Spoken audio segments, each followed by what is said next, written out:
يا أيها الذين آمنوا صلوا عليه وسلموا تسليما درود إبراهيم اللهم صل على محمد وعلى آل محمد كما صليت على إبراهيم وعلى آل إبراهيم إنك حميد مجيد اللهم بارك على محمد وعلى آل محمد كما باركت على إبراهيم وعلى آل إبراهيم إنك حميد مجيد الحمد لله উপস্থিত আজকে পবিত্র জুম্মার দিনের আগত মুসল্লিবৃন্দ সকলের প্রতি আন্তরিক সালাম দোয়া আসসালামু আলাইকুম ওয়া রাহমাতুল্লাহি ওয়া বারাকাতুহু।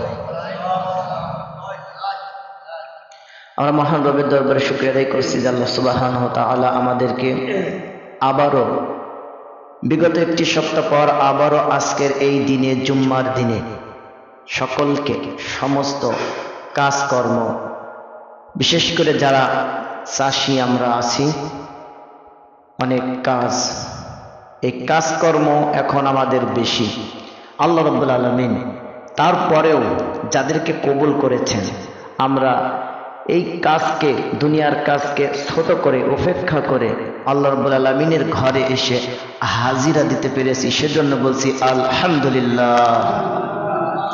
আরো শুকরিয়া আদায় করতে হবে আল্লাহ রাব্বুল আলামিন আমাদেরকে ওই সকল আমার মহল্লায় অনেক মানুষ আছে আমাদের স্বজাতি কিন্তু আল্লাহ রাব্বুল আলামিন তাদের থেকে বাছাই করে আল্লাহ পাক যাদেরকে মনে করেছেন এই সকল বান্দা দিয়ে আমার ইবাদতটা আমি আজকে কবুল করব আমার ঘরে যাওয়ার যোগ্য এরা সম্মানিত উপস্থিতি সবাই কিন্তু ভালো জায়গায় আসতে পারে না। এখন একজনের গরু মসজিদে চলে এসেছে হঠাৎ লোকজন আমরা যেমন মুসল্লি এসেছি আমরা যে বলি যার গরু আসবে বিশেষ করে আমাদের মুসল্লি অবশ্যই তাকে যে বলবো যে বাবু তুমি কেমন মানুষ গরু ঠিক রাখতে পারো না মসজিদে উঠে পড়িয়েছে কি কাজটা করেছে। এখন সেই ব্যক্তি বলছে যে বাবু আমাকে কি কোনোদিন মসজিদে দেখেছো গরু অবুঝ বোঝে না তাই সে মসজিদে উঠেছে কিন্তু আমাকে কি দেখেছো সম্মানিত উপস্থিতি কতটা দুঃখ নিয়েই বললাম তার মানে তারা বোঝে না তাদের পরিচয় দেয় যে আমরা আল্লাহর ইবাদত যে করতে হয় এটা আমরা বুঝি না এটাই তারা প্রমাণ করতে চায়। যদি তাই না চাইতো মসজিদে আজকে আমার মহল্লার যতগুলো মানুষ আছে আমার এই যে ভিতরে যে 4 কাতার বাইরে 2 কাতার 6 কাতার ফুল হয়ে যেত সম্মানিত উপস্থিতি।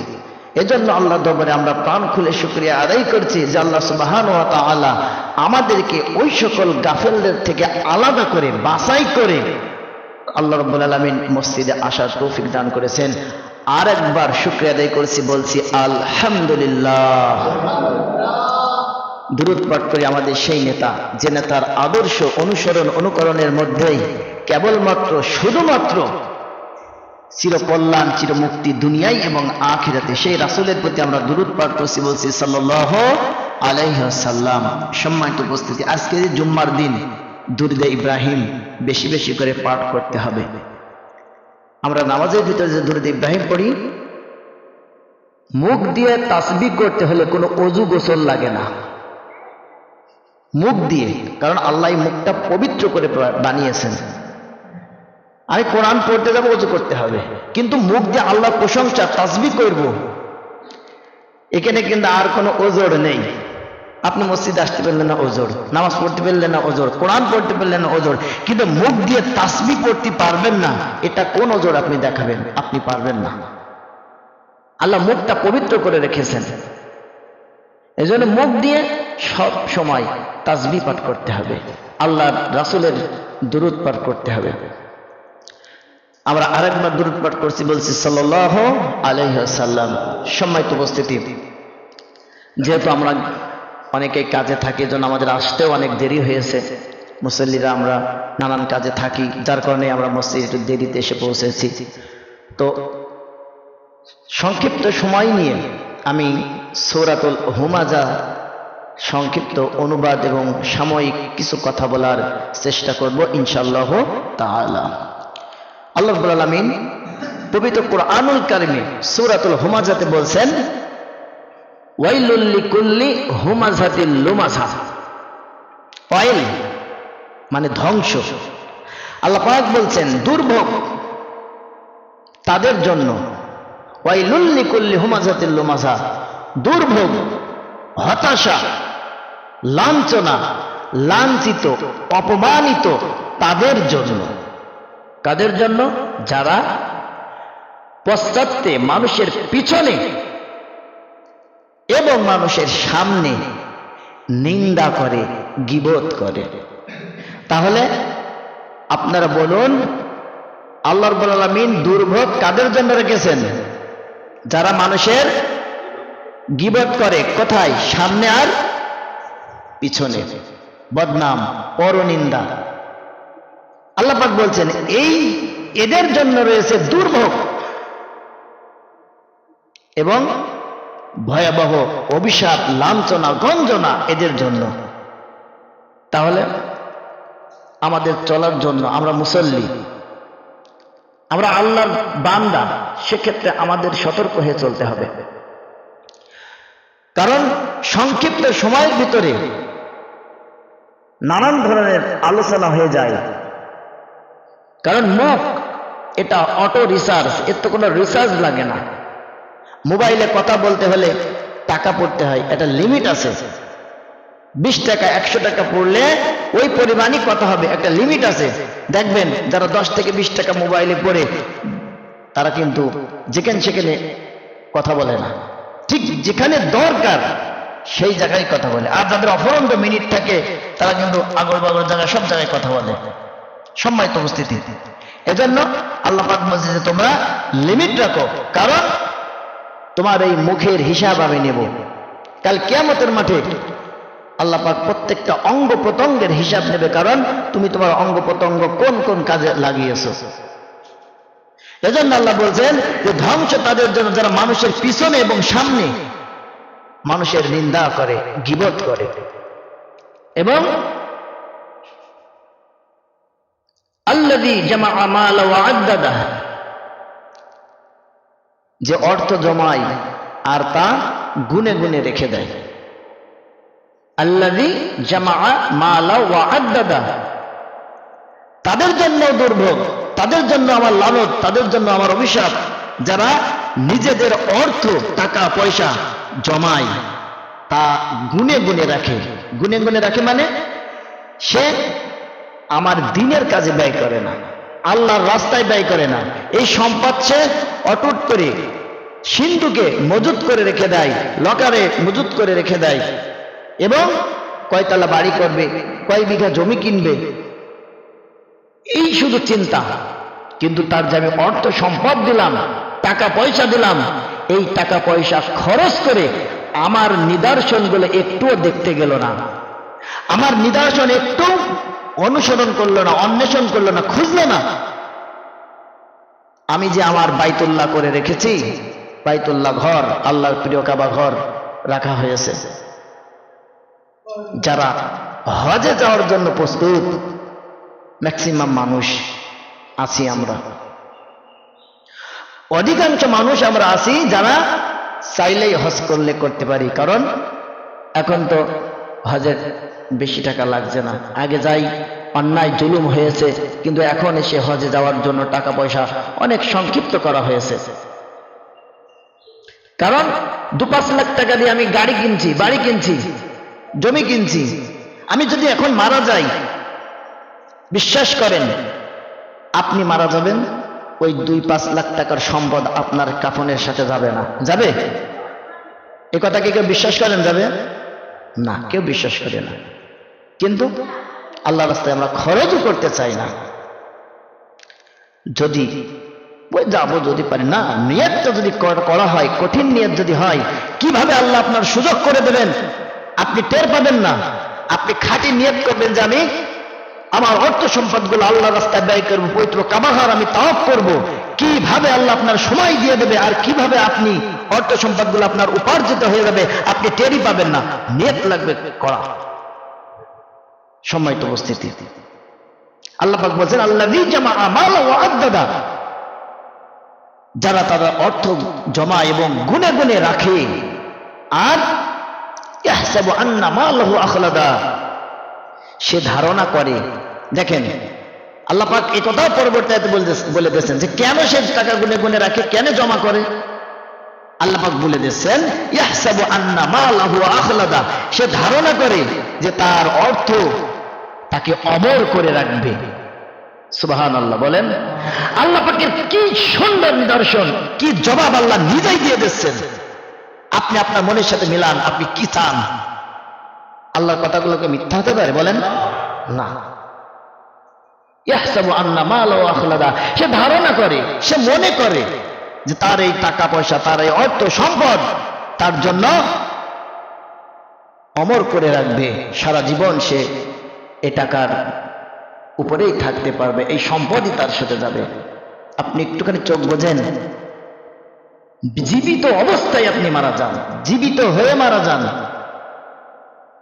আপনি বেঁচে থাকাকালীন আপনার সম্পদ নিয়ে আপনি আল্লাহর রাস্তায় যতটুকু খরচ করতে পারবেন, মরে গেলে বিশ্বাস করেন যদি তা না হয় আপনি আরেকজনকে দিয়ে এটা মনে মনে কালি করেন, দেখেন মিলান, আপনি মারা যাবেন, আপনার সন্তান বিশ্বাস করেন 2 দিন 3 দিন 1 মাস 2 মাস 1 বছর 2 বছর এরপরে যে আপনার জন্য ওই সম্পদ দিয়ে কোনো কিছু করা হবে না।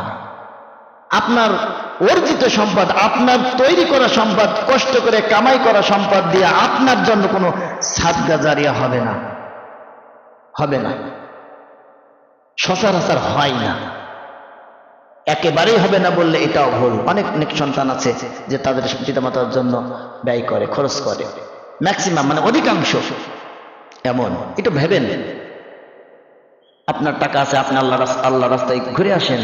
এই যে কাবা ঘরে আপনি যাবেন, দেখবেন, আনন্দ ভোগ করবেন, কিন্তু আপনি সওয়াব নিয়ে আসবেন, নিষ্পাপ হয়ে আসবেন সেখান থেকে। তাহলে আপনার টাকা আপনি অন্য জায়গায় খরচ করলেন, পিকনিকে গেলেন, যাবেন, ঘুরতে যাবেন, আল্লাহর সৃষ্টিগুলো ঘুরে ঘুরে দেখবেন, টাকা পয়সা খরচ করে একটু ঘুরবেন।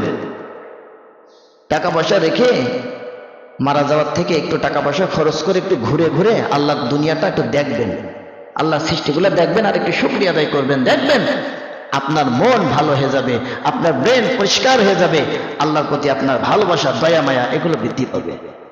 তাহলে আল্লাহ রাব্বুল আলামিন পরবর্তী আয়াতে বলছেন যে যারা এই কাজগুলো করে, যারা মানুষের পিছনে এবং সামনে গীবত করে আর অর্থ সম্পদগুলো উপার্জন করে, এদের জন্য, আর যারা মনে করে যে তাদের সম্পদগুলো তাদের অমর করে রাখবে, এদের জন্য কি অপেক্ষা করছে শোনো। কাল্লা লা ইউমবাগান্না ফিল হুতামা, শীঘ্রই সে অবশ্যই, কাল্লা অবশ্যই, অবশ্যই সে নিক্ষিপ্ত হবে হুতামায়, সে অবশ্যই নিক্ষিপ্ত হবে, তাকে ছুঁড়ে ফেলা হবে হুতামায়।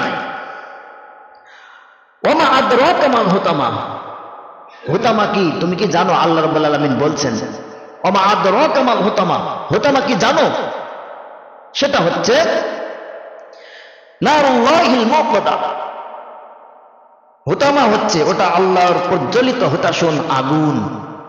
নারুল্লাহিল মুকদা, ওটা আল্লাহর প্রজ্বলিত, আল্লাহর জ্বালানো, আল্লাহ তৈরি করা হুতাশন আগুন, যা আল্লাতী তাত্তালিউ আলাল আফইদা, যা হৃদয়কে গ্রাস করবে।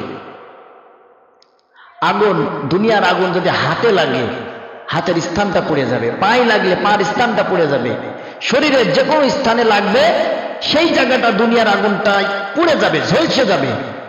কিন্তু আল্লাহ পাক বলছেন আল্লাতী তাত্তালিউ আলাল আফইদা, যা তাদের হৃদয়কে, কলিজাকে স্পর্শ করবে। কত ভয়ঙ্কর, কত তীব্র যন্ত্রণা, কত তীব্র শাস্তি আল্লাহ রাব্বুল আলামিন আমাদেরকে দিবেন।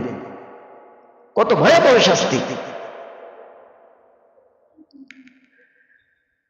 কারণ জাহান্নামে যখন তাদেরকে রাখা হবে শৃঙ্খলিত, মানে আল্লাহ রাব্বুল আলামিনের নির্দেশে কঠোর ধরনের ফেরেশতারা, এবং তাদেরকে রাখা হবে কঠিন বড় বড় দরজা এবং কঠিন জাহান্নামের ভূগর্ভ অগ্নিকুণ্ডের ভিতরে তাদেরকে রাখা হবে, এবং তাদেরকে শিকল দিয়ে বেড়ি দিয়ে তাদেরকে বেঁধে রাখা হবে আর শাস্তি ভোগ করানো হবে। সম্মানিত উপস্থিতি, তাহলে আল্লাহ পাক বলছেন ইন্নাহা আলাইহিম মুকসাদা, নিশ্চয় ওটা তাদেরকে পরিবেষ্টন করে রাখবে, ঘিরে রাখবে। এই যে এই ঘরটা যেমন ঘিরে আছে, এই ঘরটা সৌন্দর্যের জন্য যেমন ঘিরে আছে, আমরা ভিতরে আছি, আমাদের চারিপাশ ধরে পরিবেষ্টন করে আছে দেওয়াল। আল্লাহ পাক বলছেন ইন্নাহা আলাইহিম মুকসাদা, নিশ্চয় ওটা তাদেরকে পরিবেষ্টন করে রাখবে, তাদেরকে ঘিরে রাখবে। ওই জাহান্নামের ওই আগুন তাদেরকে ঘিরে রাখবে, কোথাও যেতে দেবে না। গীবত অর্থ আল্লাহর রাস্তায় ব্যয় না করা, খরচ না করা। মনে রাখবেন, টাকা পয়সা যতই আপনি গুনে গুনে রাখেন, আপনার আল্লাহর রাস্তায় যদি আপনি ব্যয় করেন, ওই সম্পদ আপনার কমবে না, আপনার দিন দিন ওই সম্পদ বাড়বে। কিন্তু আপনি আল্লাহর রাস্তায় ব্যয় করলেন না, ওই টাকায় এমন ভাবে ক্ষতি হবে, এমন ভাবে আপনার ওই টাকার থেকেও দ্বিগুণ টাকা আপনার সংসার থেকে চলে যাবে, আপনি টেরও পাবেন না। কারণ অনেকের আছে মাসে 30,000 50,000 টাকা বেতন, অথচ তার মাস শেষে কিছুই থাকে না। কারণ মেয়েটার শরীর খারাপ, স্ত্রীর শরীর খারাপ, ওষুধই লাগে 10-20,000 টাকার। এমন একটা বিপদ হয়, ওই বিপদেই চলে যায়, একবার 20,000 চলে যায়। দিনা ঋণ সে আক্রান্ত হয়ে থাকে। কিন্তু যারা আল্লাহর রাস্তায় ব্যয় করে, দেখবেন আপনি নিজেই পরীক্ষিত হয়ে দেখবেন, আপনার ওই সম্পদ কমবে না। কোথা থেকে আপনার সম্পদ বৃদ্ধি পাবে আপনি টেরও পাবেন না। আল্লাহ রাব্বুল আলামিন আরো বলছেন ফি আমাদিন মুমাদ্দাদা, জাহান্নামের আগুন দীর্ঘায়িত এবং স্তম্ভ সমূহ অনেক দীর্ঘায়ু হবে। আমরণ, আবরণ, ওখানে মানুষ মরবে না। তাহলে কত কাল আপনার ওই আগুনের ভিতরে পড়তে হবে দেখেন। আল্লাহ রাসূল সাল্লাল্লাহু আলাইহি সাল্লাম মিরাজে গমন করলেন। মিরাজে যেয়ে হযরত জিবরাইল আমিন আলাইহিস সালাম তার সাথে নিয়ে জান্নাত জাহান্নাম সব কিছু ঘুরে দেখালেন। তিনি দেখলেন, ঘুরে দেখলেন জান্নাত এবং জাহান্নাম। হযরত জিবরাইল আলাইহিস সালামের সাথে যখন তিনি দেখছেন, দেখতে দেখতে দেখেন একদল মানুষ, তার হাতে লোহার চিরুনির মতো নখ, লোহার চিরুনির মতো নখ তার হাতে, এবং সেই তার হাত দিয়ে মুখের গোস্তগুলো সেইভাবে খামচাচ্ছে, খামচে খামচে সেই গোস্তগুলো সে খাচ্ছে। হযরত জিবরাইল আমিন আলাইহিস সালামকে রাসূলুল্লাহ সাল্লাল্লাহু আলাইহি সাল্লাম জিজ্ঞাসা করলেন, জিবরাইল, এই ব্যক্তিগুলো কি, এর কি হয়েছে, এই কাজগুলো কেন করছে? নিজের মুখের আবার কঠিন লোহার চিরুনির মতো নখ, এই নখ দিয়ে সে দুই হাত দিয়ে মাংস ছিলছে, আবার খাচ্ছে, হাসড়াইয়ে হাসড়িয়ে খাচ্ছে, কারণ কি? তখন হযরত জিবরাইল আমিন আলাইহিস সালাম বলছে, এই ব্যক্তি দুনিয়ার ভিতরে মানুষের গীবত করে বেড়াতো, মানুষের বদনাম করে বেড়াতো, মানুষের সমালোচনা করে বেড়াতো, এর কথা এর কাজে লাগাতো, ভাইয়ে ভাইয়ে দ্বন্দ্ব বাঁধিয়ে দিত, বাপ ছেলে, ছেলে বিটার বোর দ্বন্দ্ব বাঁধিয়ে দিত, সম্পর্ক নষ্ট করে দিত। আজকে ওর কাজই ছিল মানুষের বদনাম করা, সমালোচনা করা। আজকে সেই শাস্তি, নিজের শাস্তি নিজেকেই দেওয়া হচ্ছে। আল্লাহ রাসূল সাল্লাল্লাহু আলাইহি সাল্লাম কিছু দূর এগিয়ে গেলেন, দেখলেন আরেকজন মানুষ সে রক্তের সাগরে দাঁড়িয়ে আছে, রক্তের সাগরের ভিতরে দাঁড়িয়ে আছে, ডেঙায় যতই উঠতে চাচ্ছে কিন্তু উঠতে পারছে না। যেই উঠতে আসছে তাকে বিশাল বড় আকারের পাথর মেরে নিক্ষেপ করে তাকে আবার ওই রক্তের সাগরের ভিতরে ফেলে দেওয়া হচ্ছে। যতই চেষ্টা করছে ততই আসতে পারছে না। হযরত জিবরাইল আলাইহিস সালামকে জিজ্ঞাসা করলেন, জিবরাইল, এই ব্যক্তিটার এই শাস্তি কেন দেওয়া হচ্ছে? বলবে, ইয়া রাসূলুল্লাহ, দুনিয়ার ভিতরে এই ব্যক্তির অনেক টাকা সম্পদ অর্থ ছিল, কিন্তু এই সম্পদগুলো সে আল্লাহর রাস্তায় ব্যয় করেনি, বরং এই সম্পদগুলো সুদের ব্যবসা করেছে, সুদের কাজে লাগিয়েছে, আর টাকাগুলো দ্বিগুণ করেছে। এই জন্য এই অর্থ সম্পদ, এই জন্য আজকে রক্তের নদীতে তাকে ফেলে দেওয়া হয়েছে। তার অর্জিত সম্পদগুলো আজকে এই পুজ, রক্ত, এগুলো তাকে পান করানো হচ্ছে।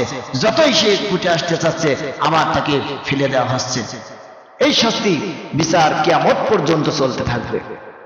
আরেক জায়গায় আল্লাহ রাসূল সাল্লাল্লাহু আলাইহি ওয়াসাল্লাম দেখছেন,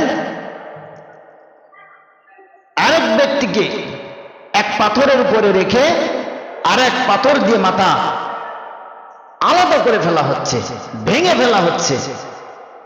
তখন বলবে, ইয়া রাসূলুল্লাহ, এই ব্যক্তিটার কাজ হচ্ছে যখন ফজরের আজান হতো, মসজিদে যখন আজান হতো, এই শুনতে পেত, শুনতে পাওয়ার পরেও ঘুম থেকে উঠতো না। তোমার ঘরে মসজিদে যে তোমার ইবাদত করতো না, শোনার পরেও সে ঘুমিয়ে যেত। এজন্য তার মগজটা বারবার করে ভেঙে ফেলা হচ্ছে, আবার ঠিক হয়ে যাচ্ছে, আবার ভেঙে ফেলা হচ্ছে, কারণ তার মনের, তার মাথার ভিতরে সব সময় শয়তানি বুদ্ধি খেলা খেলতো। সম্মানিত উপস্থিতি, এজন্য দুনিয়ার সুখ শান্তি বেশি দিন নাই।